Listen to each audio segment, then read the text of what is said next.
Dan untuk membahas informasi selengkapnya, kami telah terhubung dengan Koordinator Masyarakat Anti Korupsi Indonesia, Bang Boyamin Saiman. Selamat sore, Bang Boy. Apa kabar? Sore, Davi. Kabar baik dan seluruh pemirsa. Baik ya, Bang Boy. Kita lihat Prof Edi ini kan ditengarai menerima 7 miliar rupiah. Namun hingga saat ini juga KPK katanya masih mengumpulkan barang bukti dan saksi. Menurut Anda, seperti apa konstruksi perkaranya sebenarnya?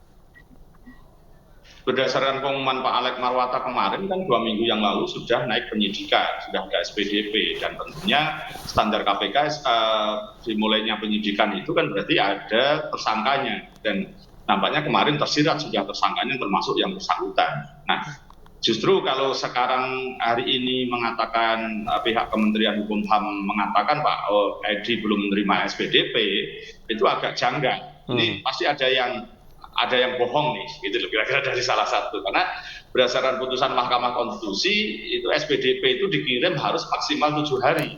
Dan kalau sudah 2 minggu, berarti kan lebih dari itu. Apakah KPK yang berbohong, kemudian ternyata belum dikirim SPDP-nya, atau di SPDP dikirim ke alamat yang salah, misalnya gitu. Tapi rasanya KPK enggak. Menurut saya itu sesuatu yang janggal aja, karena KPK setahu saya tertib untuk mengirimkan SPDP sebelum 7 hari.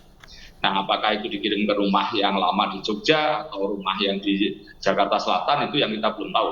Tapi saya yakin itu sudah nyampe lah SPDP-nya. Dan itu justru persoalan pertama. Yang kedua apa?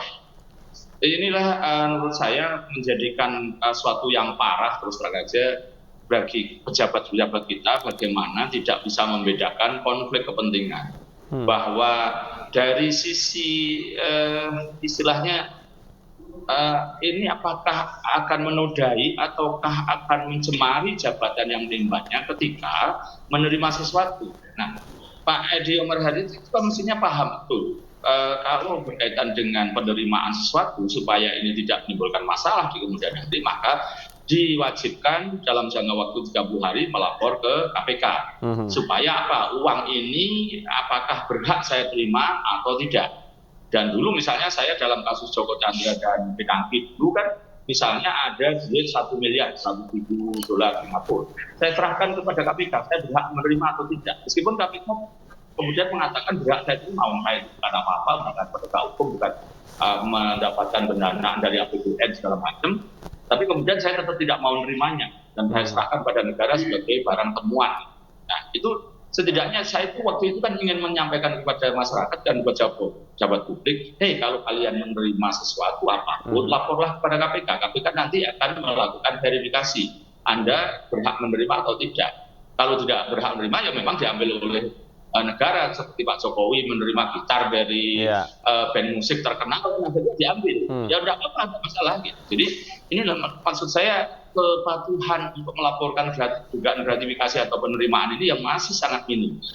Dan bahkan kalau ini benar dugaan-dugaannya kan jadi dikamuflase sebagai upah lawyer. Nah, lawyer lain kan itu.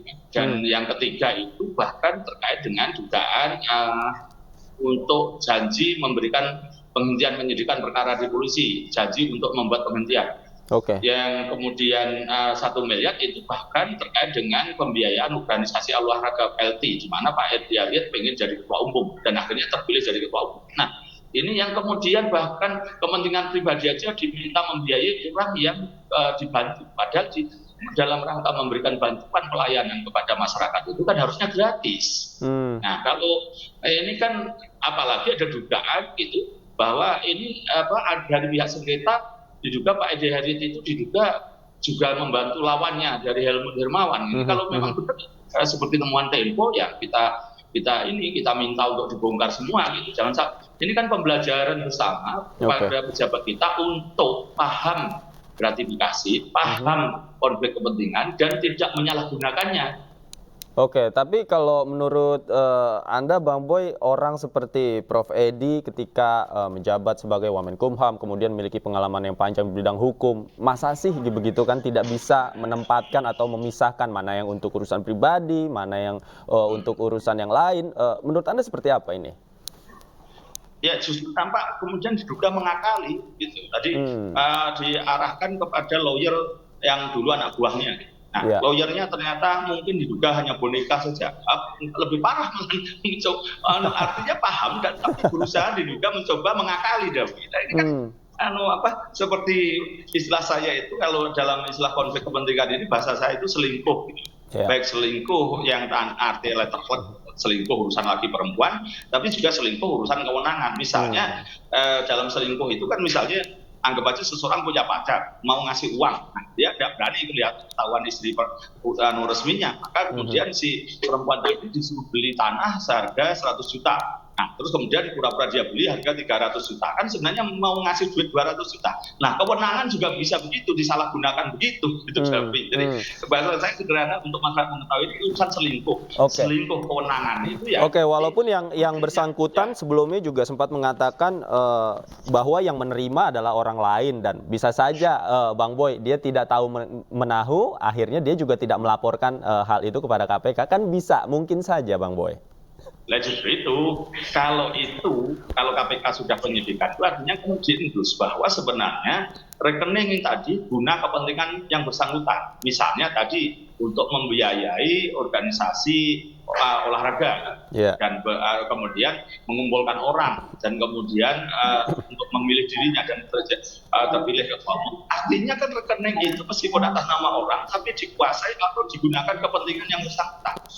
Nah, ini yang menurut saya kalau ini nanti terbukti, artinya pada posisi yang makin parah. Sudah artinya kalau tadi saya ngomong tidak ngerti tentang konflik kepentingan, sekarang sebenarnya ngerti tapi berusaha mencoba mengakali gitu. Oke, terakhir Bang Boy, singkat saja, menurut Anda jadi ke depan akankah ditahan atau seperti apa? Ya pastilah kalau itu.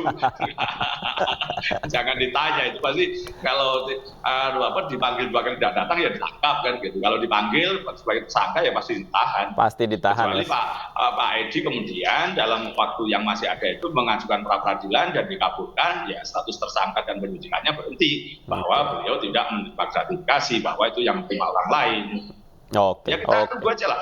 Semua punya hak untuk saling mengungkap dan dalil hukumnya, baik pada posisi penegak hukumnya maupun tersangkanya maupun pelapor korbannya. Karena pelapor korbannya merasa bahwa ini adalah sebagai pemerasan. Sementara kalau ini dikonstruksikan itu suap dan gratifikasi oleh KPK, mana nanti yang bisa dibuktikan itu. Tapi sebenarnya pasal 11 itu pejabat negara yang tidak melaporkan penerimaannya dalam jangka waktu 30 hari, kenapa ketentuan gratifikasi. Baik, masing-masing punya dalilnya sendiri ya. Namun kita lihat nanti ujungnya akan kemana nih, kita lihat bersama. Apakah betul kata Bang Boy nanti akan ditahan. Terima kasih Bang Boyamin Saiman sudah bergabung bersama kami di iNews Sore. Selamat sore.